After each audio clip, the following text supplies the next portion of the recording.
So I was invited to the House of Lords.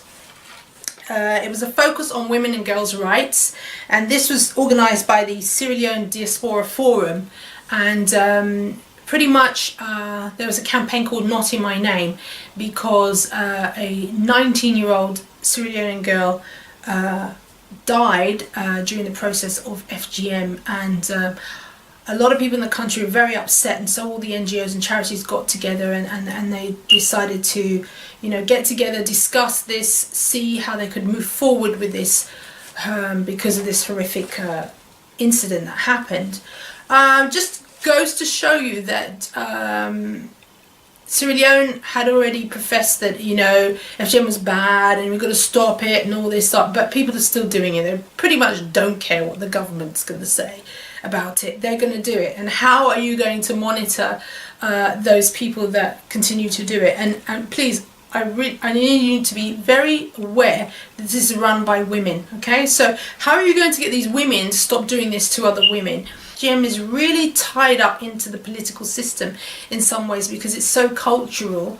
I don't really feel that the force that needs to take place, the government's going to be able to, because it's so intricate. It's such an intricate part of society. A gentleman was invited, Detective Chief Superintendent Jerry Campbell, who's part of the Big Brother movement.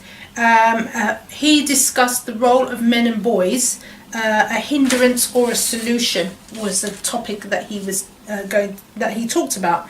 There he is right now in the UK, and when he said this, it really touched me. I was quite appalled, frightened, I'm not quite sure, but he said that there is no local authority area in the UK, okay, that is not affected by female genital mutilation. In other words, it's kind of over. The thing that every local authority is affected, it just disgusts me. I just think, what is this? It just makes me really angry. So rather than getting on the emotion of anger and just being aghast by the whole thing, I want to go into what he talked about, the strategies that he talked about, which were community solutions. And he said it was all about prevention, protection, partnership and prosecution. Okay, I guess there's the 4 P's: prevention, protection, partnership and prosecution. If it's something that's cultural, cannot be eradicated. So when things like that need to change, it is those communities that need to change it. Solutions rest with the community. Yes, local, regional, national level, you know, everyone's involved, hoo-ha, but the bottom line is the community are the people who need to want the change, and they're the ones who are going to be able to change it at the end of the day. So they need to be able to stand up and be counted and challenge inappropriate conduct, you know. So he talked about the Big Brother movement, and he talked about men standing up and being counted and saying, this is unacceptable, I find it unacceptable, and it must stop.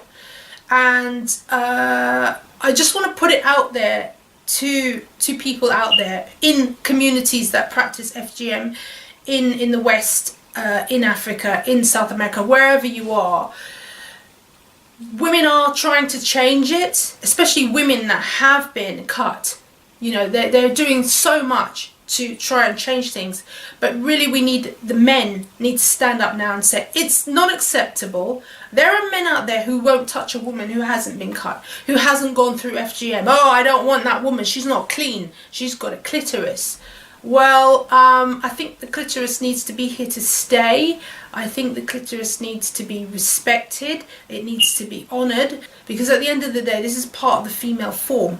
And how can you want to say that it's dirty and it needs to come off and mutilate people through that, which is it's so unnatural, especially young children, you know.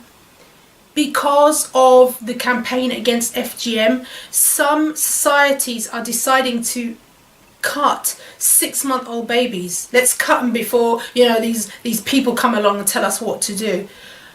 But men need to stand up and say, this has got to stop. I'm not going to allow my daughter to have it done. I'm not my family to be involved in this. So with this Big Brother movement, I would suggest you know, find out about it. I'll try and find out about it as well. But as I say, the gentleman who came to speak about it was Detective Chief Superintendent Jerry Campbell. That's Jerry with a G.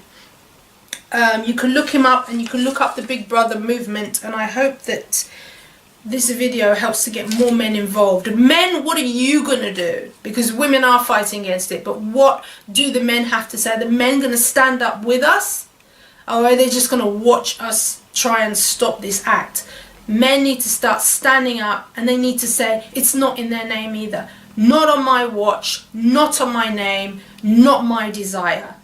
Please think about this and think about how you can contribute towards this by making that stand.